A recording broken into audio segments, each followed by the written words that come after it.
नमस्कार दोस्तों, जय हिंद। स्वागत है आपका मेरे YouTube चैनल देशभक्त में और मैं सोनू मौर्य आपका बहुत बहुत स्वागत करता हूं।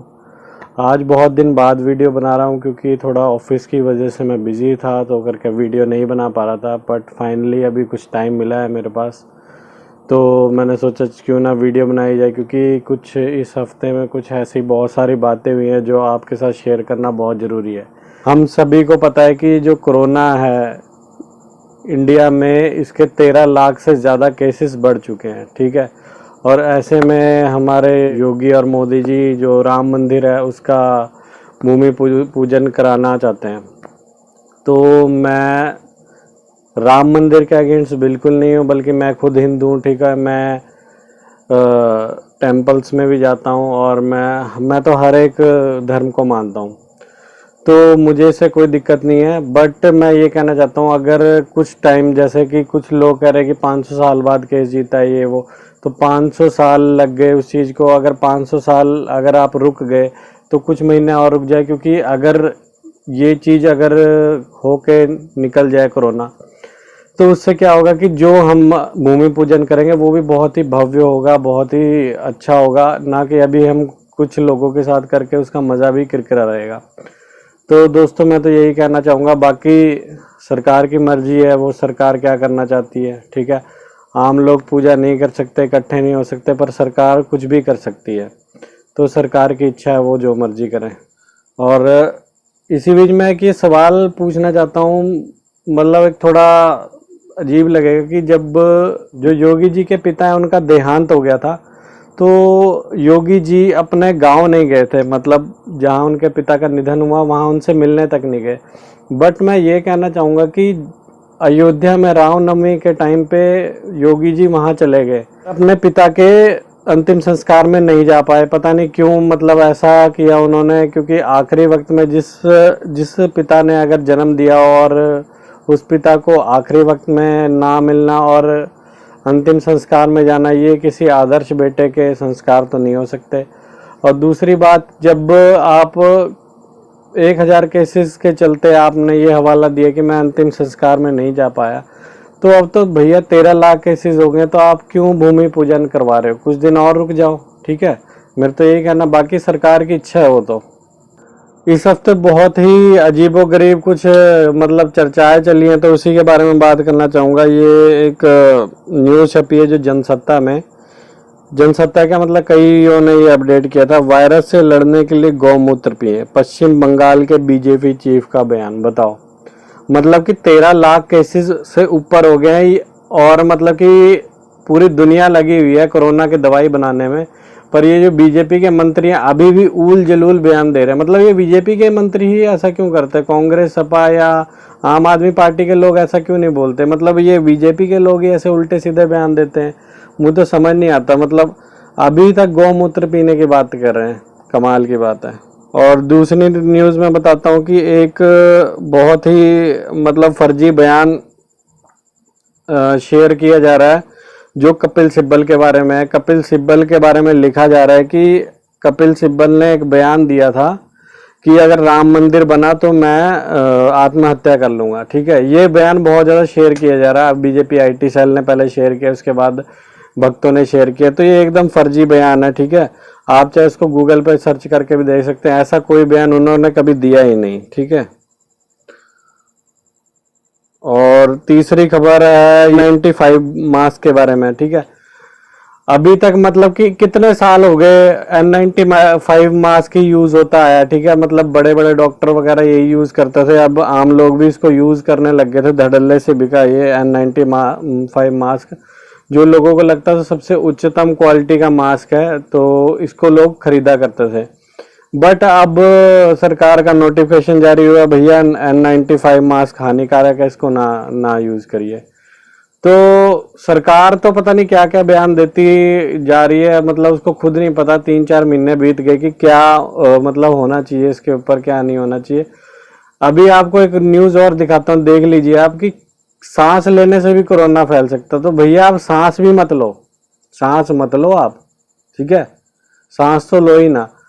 और सबसे बड़ी खबर एक बता दूं, जो झारखंड है वहाँ पे 1 लाख रुपए जुर्माना कर दिया गया अगर आप मास्क नहीं पहनते। और बाकी जगहों में भी अलग अलग रेट तय किए गए हैं कि अगर आप मास्क नहीं लगाते तो आप पे भारी जुर्माना होते, ठीक है। बाकी सुविधाओं की तो क्या ही बात करें, अगर आप हॉस्पिटल में अगर आपको बेड नहीं मिल रहा उस पर कोई जुर्माना नहीं है सरकार के ऊपर, ठीक है। अगर आपको ऑक्सीजन सिलेंडर नहीं मिल रहा या दवाइयाँ नहीं मिल रही तो उस पर कोई जुर्माना नहीं है सरकार का, ठीक है। हॉस्पिटल में जगह नहीं है उस पर कोई जुर्माना नहीं है। पर अगर आपने मास्क नहीं पहना तो 1 लाख रुपए जुर्माना भरने के लिए तैयार रहिए, ठीक है। अगली खबर आ रही है कि जब ये इन्होंने N95 मास्क बैन किया तो भैया एक और उत्पाद इन्होंने, मतलब आप समझ सकते हैं कि इस कोरोना काल में मतलब डर का व्यापार ऐसा किया जा रहा है कि ये बोल दिया जाता है ये नकली है, ये बोल दिया जाता है ये असली है। तो अब बोला जा रहा है कि भैया ये खादी वाला मास्क यूज करिए, बहुत बढ़िया है। 300 रुपए का मास्क रखा गया, ठीक है इन्होंने।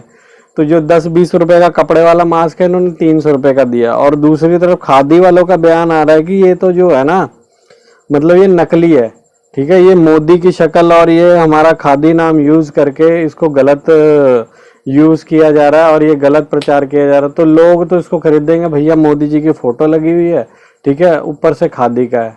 तो N95 तो मास्क बेकार हो गया, तो आप खादी पहनिए और देशभक्त बनिए, साथ में कोरोना से तो शायद बचा ही लेंगे मोदी जी। और उत्तराखंड से एक बहुत बड़ी खबर आ रही है, मतलब बीजेपी का राज्य है भैया, क्या कहना है, ठीक है।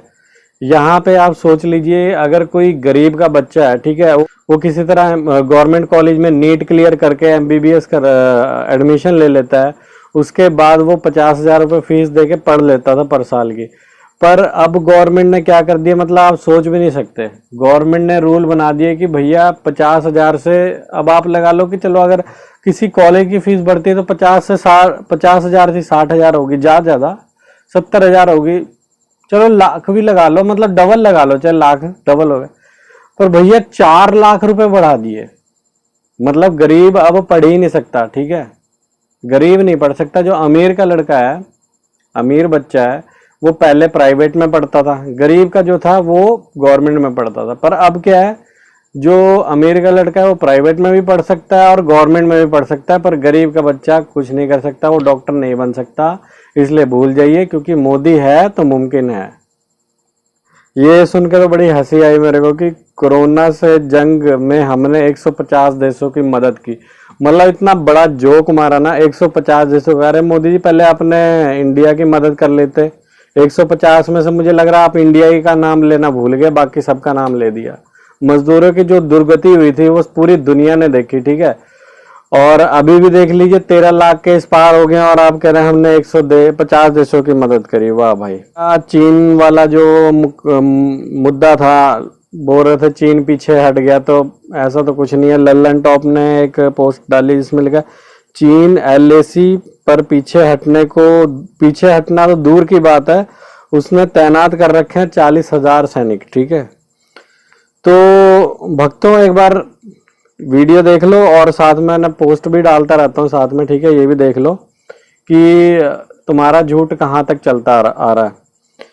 और एक और न्यूज आज की ही आई है, आज तक वालों ने बल्कि ये दिया, मतलब ये आज तक वाले हैं तो गोदी मीडिया, पर जो सच्ची खबर होगी ना उसको ये पोस्ट में डाल देंगे, उस पर डिबेट नहीं करेंगे। पर जो मोदी के रेफरेंस में, मोदी के फेवर में खबर होगी ना, उस पर डिबेट चलाते हैं। तो इन्होंने खबर दी लद्दाख में अब भी तनाव, चीन ने हिमालय से लगती सीमा पर बना लिए 20 किलोमीटर लंबी रोड, ठीक है।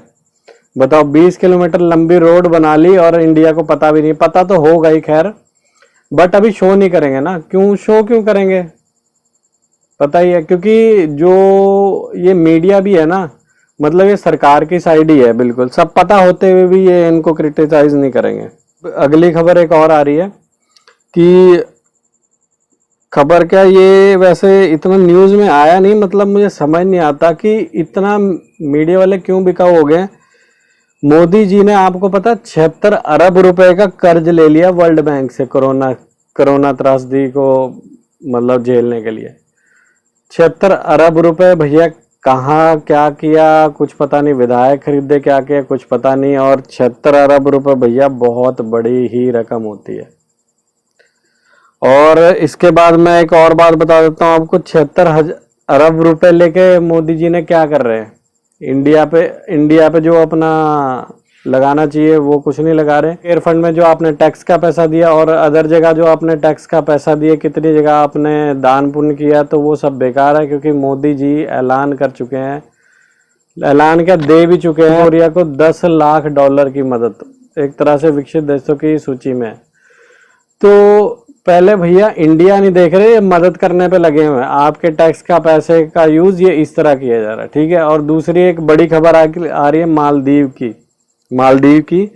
मोदी जी ने मालदीव की भी बहुत मिलियनों में अरबों में मदद कर रहे हैं। तो ठीक है, इंडिया की मदद नहीं होगी, ठीक है, क्योंकि जो ये सरकार चुनी गई है बीजेपी की, ये विदेशों के लिए चुनी गई है, विदेशों की मदद करने के लिए, ये इंडिया की मदद करने के लिए नहीं है। तो भक्तों, आप जपते रहो हर हर मोदी, नमो नमो मोदी, ठीक है।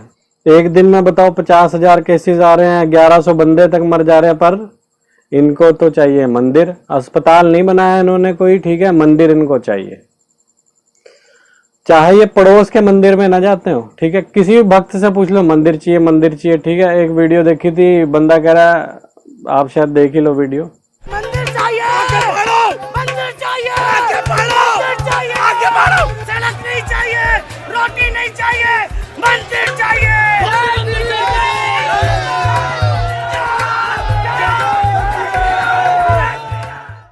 भगवान है और अमित शाह भगवान है और मोदी राम और अमित शाह कृष्ण। राम है मोदी, कृष्ण है अमित शाह, तो आप लोग क्या हम कि कुछ नहीं चाहिए, रोटी नहीं चाहिए, कपड़ा नहीं चाहिए, मकान नहीं चाहिए, खाना नहीं चाहिए, हमें सिर्फ मंदिर चाहिए। मतलब कि इनको कुछ नहीं चाहिए, मंदिर, पड़ोस वाले मंदिर में चाहे ये साल भर भी ना जाते हो, पर इनको एक और मंदिर चाहिए। कमाल की बात है। और एक खबर आपने बहुत मशहूर हुई थी, गुजरात के मंत्री के बेटे को सबक सिखाने वाली कांस्टेबल को इस्तीफा देना पड़ गया, ठीक है। अब ये हालत होगी और उसके ऊपर जांचें अलग बिठा दी गई। मतलब वो जो कांस्टेबल थी वो अपनी ड्यूटी कर रही थी, सिंपल। अगर आम आदमी होता है, ठीक है, उसको तो झेलना पड़ता है। अगर कोई मंत्री का बेटा, उसको अगर कानून सिखा दिए कि भैया तुम लॉकडाउन में क्यों निकले हो, क्यों मास्क नहीं लगाया, तो उसके ऊपर FIR दर्ज हो जाए।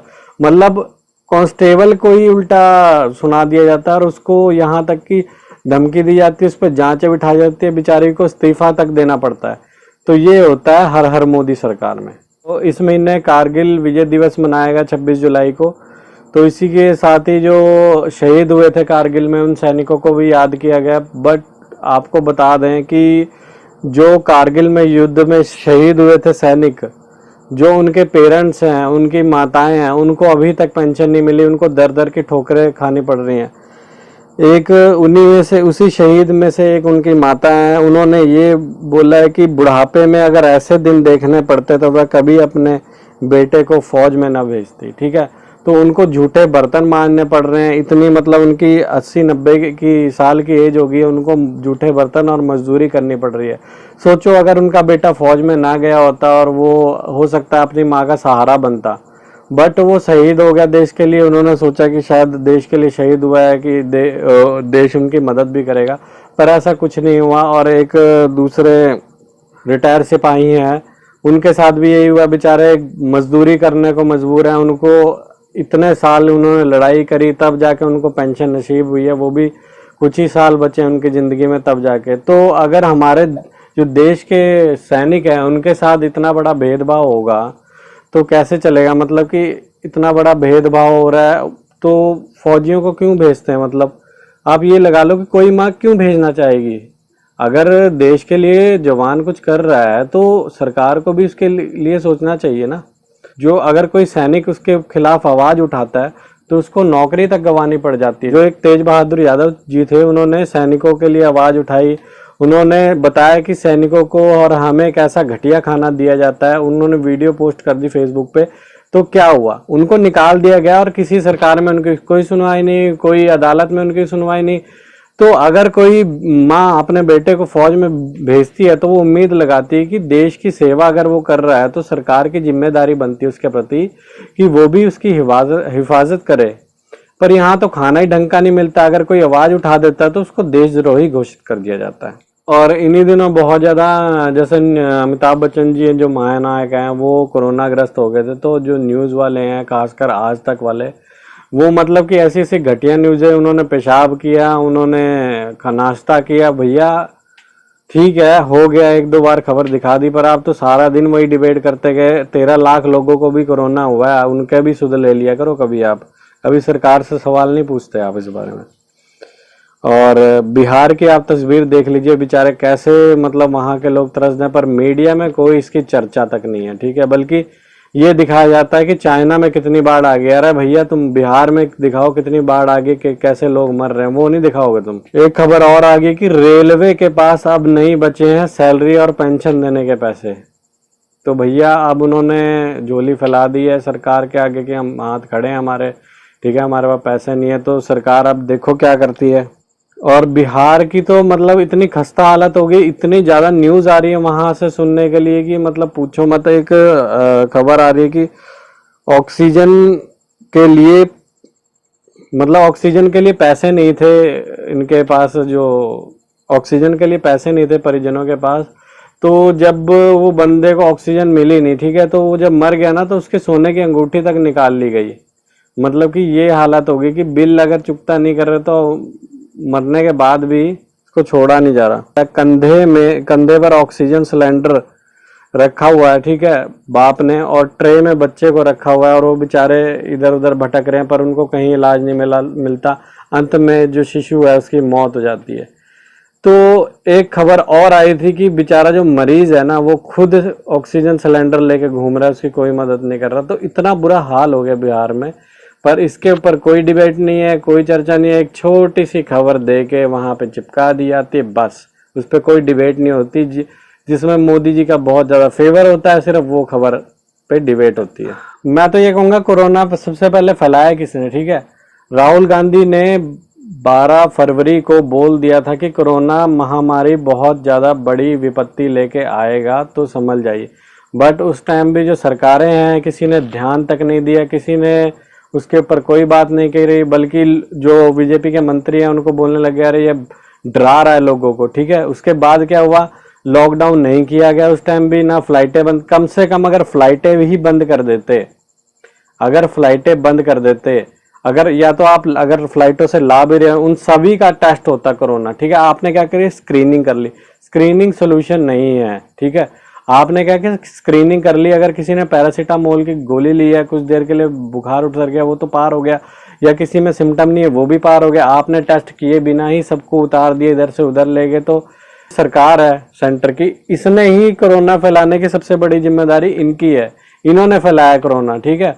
उसके बाद जब कोरोना फैलता रहा तब भी ये हटे नहीं, नमस्ते ट्रम्प भी किया ना, उसके बाद इन्होंने सरकार भी गिराई एमपी में, उसके बाद जाके लॉकडाउन किया, उसके बाद भी ये लोग मतलब प्रॉपरली, मतलब जो इनके मंत्री हैं वो तो घूमते रहे, ठीक है, उन्होंने कोई लॉकडाउन को नहीं समझा। और कभी कोई कह रहा मूत्र पियो, कभी कोई कह रहा ये खाओ, अभी कोई भाभी जी का पापड़ लॉन्च कर दिया है, पता नहीं क्या क्या कर रहे हैं। और ये जो प्रज्ञा जी हैं ये बोल रही हैं कि सभी मिलके अगर हनुमान चालीसा का पाठ करते हैं तो कोरोना भाग जाएगा, ठीक है। मैं सम्मान करता हूँ हनुमान चालीसा का, पर ऐसे उल जलूल बयान देना प्रज्ञा जी बंद कीजिए, ठीक है। अगर आपको इतना ही है तो आप शराब दे दीजिए कोरोना को, क्योंकि आप शराब देवी हैं, आप शराब देती रहती हैं, आपकी शराब से बहुत कुछ हो जाता है, तो आप शराब दे दीजिए, ठीक है। कोरोना अपने आप भाग जाएगा देश से। तो ऐसी उल जलूल बातें करते हैं, और खुद ही मतलब आप लोगों ने ही कोरोना फैलाया, उसके बाद आप मतलब ऐसे उल जलूल बयान दे रहे हैं, क्या मतलब है इसका। उसके बाद देख लिए कोरोना फैलने के बाद मतलब इतनी बड़ी विपत्ति आई, कितने लोगों की नौकरी तक चली गई, ठीक है। एक न्यूज़ मैं बता रहा हूँ आपको, इतनी दुखद है, मुझे पढ़ के वो इतना बुरा लगा कि एक दिव्यांग माँ बाप है, ठीक है, उनका 4-6 महीने से काम बिल्कुल ही ठप हो रखा है। मतलब उनके पास खाने के लाले हैं, बेचारे 3-3 दिन भूखे रहते हैं। उन्होंने अंत में क्या फैसला किया कि हम अपनी बच्ची को बेच देते हैं। सोचो उस माँ बाप पे क्या बीती होगी, कैसे वो अपनी बच्ची को बेचने के लिए कैसे मतलब कैसा दिल हुआ होगा, मैं तो सोच भी नहीं सकता। तो यहाँ तक के दिन देखने को मजबूर होना पड़ रहा है। पर हमें क्या, हमें तो राम मंदिर चाहिए। एक खबर और आ रही है, जो दलितों के ऊपर अत्याचार होते रहते हैं, ये बंद नहीं होते, पर लोग फिर भी बोलते नहीं ऐसा कुछ नहीं हो रहा। तो एक खबर आ रही है कि कुछ लोगों ने, जो ऊंची जाति के लोग हैं, उन्होंने दलित के शव को चिता से नीचे उतरवा दिया। उनको लगा कि ये जो चिता है ये हिंदू धर्म का है और ये इसका अनादर कर रहे हैं, तो उन्होंने बेचारी जो मृत लाश थी उसको नीचे फेंक दिया कि इसको ना जलाया जाए, इसको बाकी तुम जो मर्जी करो, इसको जलाना नहीं है क्योंकि ये हिंदू रीति रिवाज है। तो कभी दलित को मतलब मंदिर में नहीं जाने दिया जाता, कभी घोड़ी पे नहीं चढ़ने दिया जाता, मतलब ऐसे कई अत्याचार होते रहते हैं दलितों पे। तो इसको बंद करना चाहिए, सरकार को इसके ऊपर ध्यान देना चाहिए। ऐसा क्यों हो रहा है बहुत ज्यादा। एक बहुत बड़ी खबर आ रही है, जो कल की न्यूज है कि शिवराज जी को कोरोना हो गया, जो पहले सीएम बने हैं जिनको कोरोना हो गया। मतलब ज्यादातर लोग जो बीजेपी से जुड़े हुए हैं उनको ही कोरोना निकल रहा है, क्योंकि वो पालन नहीं कर रहे हैं इस चीज का। एक न्यूज और निकल के आ रही है कि जो बीपीसीएल भारत पेट्रोलियम है, ठीक है, मोदी जी ने उसको बेचने की ठान ली, जबकि वो नवरत्न कंपनी है, जो कि मोस्ट प्रॉफिटेबल कंपनी है, जो भारत सरकार को सबसे ज्यादा पैसा कमा के देती है। मोदी जी उसको भी अंबानी और अडानी के हवाले करने को तैयार हैं। तो जो उसके कर्मचारी हैं उन्होंने विरोध किया। तो सरकार का कहना है कि अगर आपको बुरा लग रहा है तो आप ना रिटायरमेंट ले लीजिए, ठीक है, आप रोइए मत, रिटायरमेंट ले लीजिए, ज्यादा ही बुरा लग रहा है तो भैया आप लोगों ने मोदी जी को वोट दिया, आप झेलो आप, ठीक है, क्योंकि देश नहीं बिकने दूंगा। जैसे कि गाड़ी होती है ना, उसके टायर भी बेच देंगे, उसका रिम भी बेच देंगे, उसका इंजन भी बेच देंगे, उसकी खिड़की भी बेच देंगे, उसके शीशे भी बेच देंगे, पर जो ढांचा है ना उसको नहीं बिकने देंगे। तो कार नहीं बिकने दूंगा, वो वाले आप बात समझ के चलिए। बाकी मुझे एक चीज समझ नहीं आ रही कि देश में इतने मामले बढ़ते क्यों जा रहे हैं। बाबा जी ने दवाई तो निकाल दी थी कोरोनिल, तो ये भक्त लोग खाते क्यों नहीं है उसको। कमाल की बात है। तो कोरोना की वजह से लोगों की नौकरियां गई है, वो अच्छी बात है, क्योंकि ये बात मैं नहीं कर रहा, अच्छी बात है। ये बात कही थी जो रेल मंत्री हैं पीयूष गोयल जी, उन्होंने कही थी ये बात। उन्होंने बोला नौकरियां जाना अर्थव्यवस्था के लिए बहुत अच्छा है। तो भैया झेलो फिर, भक्तों झेलो, ठीक है, नौकरियां जा रही हैं पर झेलो। तुमने ही सरकार को सुना है, पर अभी भी तुम लोग समझोगे नहीं, अभी भी हर हर मोदी जपोगे, हर हर योगी जपोगे, ठीक है। तो मोदी है तो मुमकिन है, मोदी रहेगा तो बेड़ा गर्क रहेगा। तो दोस्तों आज की वीडियो में बस इतना ही। कल फिर मिलेंगे एक नई वीडियो के साथ, तब तक के लिए जय हिंद जय भारत।